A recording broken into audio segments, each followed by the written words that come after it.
আনোয়ার হোসেন, দেশ টিভি, ঢাকা। আগামী সংসদ নির্বাচন সহিংসতা মুক্ত, অবাধ ও সুষ্ঠু হবে বলে প্রত্যাশা করেন বাংলাদেশে নিযুক্ত জাপানের রাষ্ট্রদূত ইতো নাওকি। মিয়ানমারের রাজনৈতিক পরিস্থিতি স্বাভাবিক না হওয়া পর্যন্ত রোহিঙ্গা প্রত্যাবাসন কঠিন বলে মনে করেন তিনি।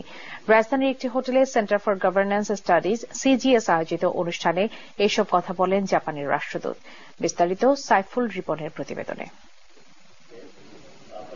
রাজধানীর একটি হোটেলে সিজিএস আয়োজিত মিট দ্য অ্যাম্বাসেডর অনুষ্ঠানে সাংবাদিকদের মুখোমুখি হন বাংলাদেশে নিযুক্ত জাপানের রাষ্ট্রদূত ইতো নাওকি।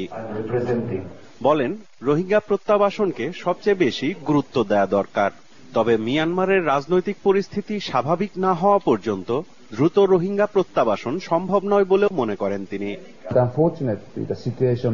রোহিঙ্গাদের মানবিক সহায়তা নিয়ে আমরা কাজ করছি, কিন্তু মিয়ানমার ও রাখাইনের রাজনৈতিক পরিস্থিতির কারণে দ্রুত রোহিঙ্গা প্রত্যাবাসন আমরা দেখতে পাচ্ছি না।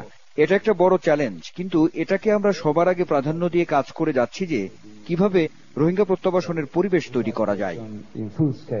বাংলাদেশের জাতীয় নির্বাচন নিয়েও কথা বলেন ইতো নাওকি।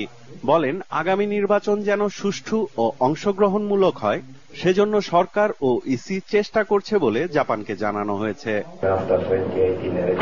2018 সালে নির্বাচনের পর জাপান সরকারের পক্ষ থেকে বিবৃতি দেওয়া হয়েছিল, আমাদের অবস্থান খুবই স্পষ্ট, সহিংসতা মুক্ত, শান্তিপূর্ণ, অবাধ, সুষ্ঠু নির্বাচন।